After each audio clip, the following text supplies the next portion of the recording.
Welcome back to Estate Planning 101. Estate Planning 101 is our long-form educational series where I cover various estate planning topics in order to educate and inform the audience so that they can take charge of their own estate planning. So today's topic is how to set up a living trust.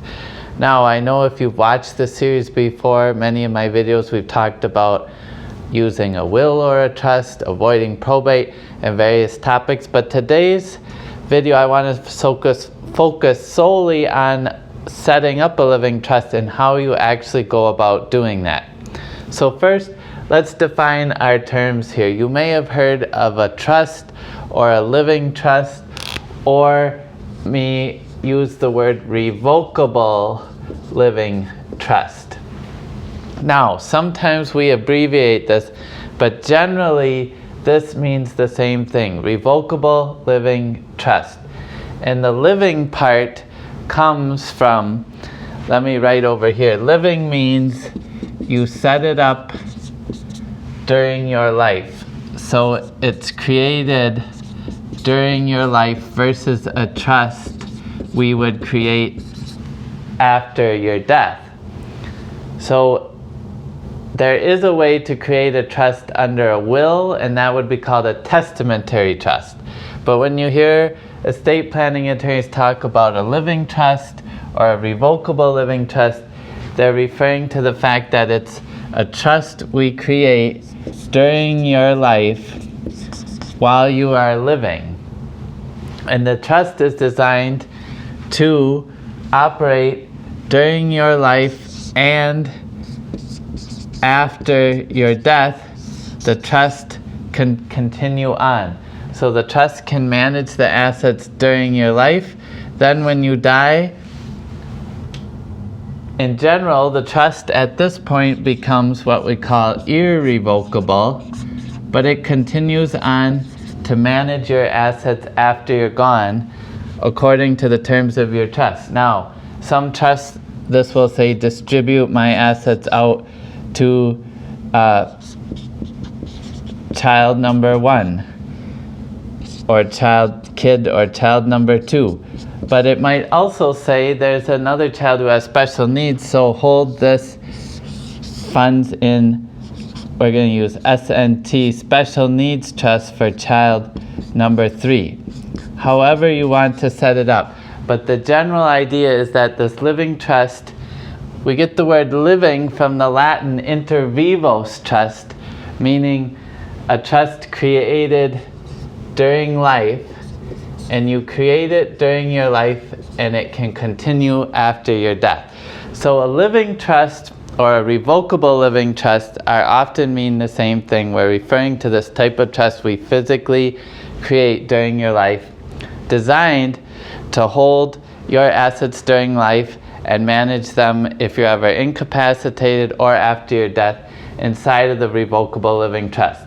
So I'm going to draw a document here and label it RLT, Revocable Living Trust. And this is generally how we form the trust. We create the trust in writing.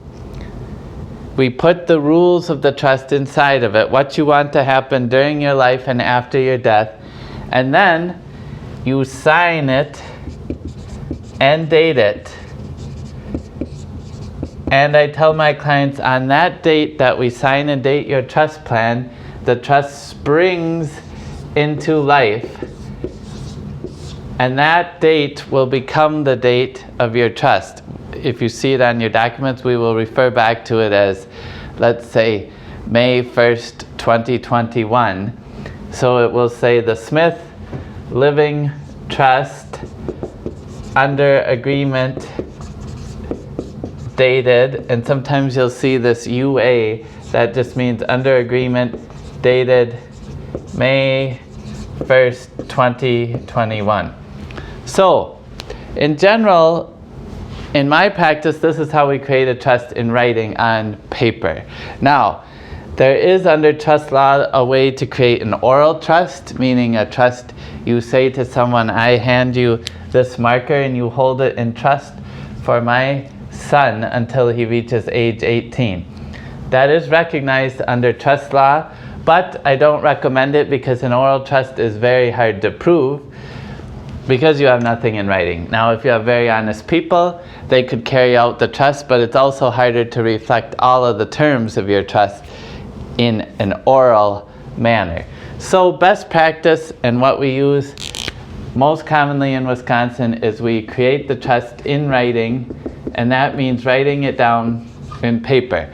Now, in Wisconsin, all that's required to form a trust is that it's signed by the grantor, the settlor. So let me define these terms. You're going to see the term grantor, settlor,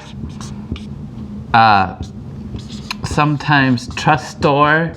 That is all means the person who created the trust. So if you're doing this for your own estate planning, that generally is going to be you. Now, once we set up a trust, it means we're going to contribute property to be held in the trust. This can be anything you choose, but common examples would be tangible personal property like your clothing, jewelry, items of adornment, furniture. My clothing, for instance, that's tangible personal property, no title, that could go in the trust. Real estate, another common asset, we transfer title, fund it into the trust. But the idea is there's something of value in the trust that you, the settlor, are putting in. Now, the second important person is the trustee of the trust. This is the person who has a fiduciary duty to carry out the purpose of the trust as laid out by the grantor, settlor, trustor, the creator. And the trustee, generally for a revocable living trust, will be you during your lifetime, or if you're married couple, both of you. And then after your death, you have a successor trustee, someone you choose. And I like to name an alternate, just in case something happens to that person, which can be another child, friend, or relative, or a trust company. So to create a trust, basically we have to have the settlor, the creator, we have to have property we're holding in the trust, something of value, and we need a trustee who is going to manage the property. As I just said, in the case of a revocable living trust, it's often the creator and the initial trustee are going to be the same person. So when you're working with me or another attorney and you go to sign your trust document, you're going to sign and date as settlor, and then you're going to sign and date an acceptance as the trustee of your trust. So once it's created, you then covenant to follow the rules you've laid out. Now, in general, the only person who has the ability to revoke or change, this word revocable essentially means you can cancel the trust or change it. The only person who has this power during your life is going to be you, the grantor or settlor. You will retain the power inside the document to make any changes you want. And that's the key and the great thing about a revocable living trust, and why it's so flexible and works great as what we call a will substitute, to pass everything through the trust. Instead of passing through public probate court, we can have a private trust administration. So the settlor retains the power to amend or revoke the trust. And what this means is that any time the rules you created here, if they don't meet with your wishes, you can simply execute an amendment to the trust stating your new wishes. Common amendments can be changing a trustee or changing a beneficiary who should receive an item or how much of the estate. And it can all be done very easily through a revocable living trust. The amendment is similar to how you create the trust by sign and dating. Best practice in Wisconsin, when available, I recommend you do this in front of a notary public, but it's not even strictly required under the trust code. So if you're in a pinch, you can execute amendment without one. But again, at my office, best practice is to do the signature and date in front of a notary public. So this is the basics of how to set up a living trust in Wisconsin. And in today's video, or many other states as well, but this is the general process under Wisconsin trust law. We have adopted a version of the Uniform Trust Code, which is the trust code used in the vast majority of states in Wisconsin, but each state, in the United States, but each state has, some have their own unique take on the trust laws. So you should always consult with an attorney in your state about setting up a trust there. But today I wanted to focus on the basic process, because when I meet with clients, sometimes I start talking about how we can avoid probate and do different things, but there isn't time where we don't get into how you actually form this trust. And what I try to remind my clients is, in your life, there's your life before a trust and after a trust. Once you have this trust signed and dated, then you can manage almost all of your property inside the trust. So if you buy or sell a piece of real estate, for example, once you have the Smith Living Trust dated May 1st, if you sell a house in the trust, you simply buy the new house in the name of the Smith Living Trust, of which you are already the settlor, grantor, and trustee. So it becomes relatively simple, but most people aren't used to this because a lot of their life they go through life owning assets in their individual name. And once you have a trust, you start to own the assets inside of your trust and hold them as trustee.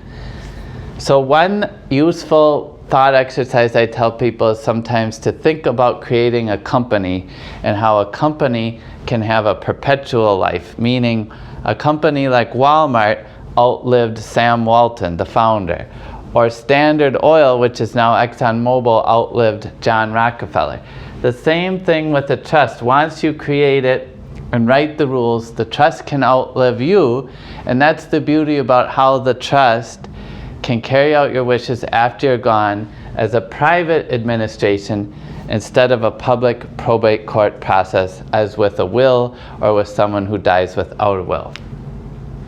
So I hope this is helpful to you in further understanding how to set up a living trust. If it has been helpful, please consider giving this video a like so that others can see and benefit from this information as well. Because remember, the goal of Estate Planning 101 is to empower you to take charge of your own estate planning.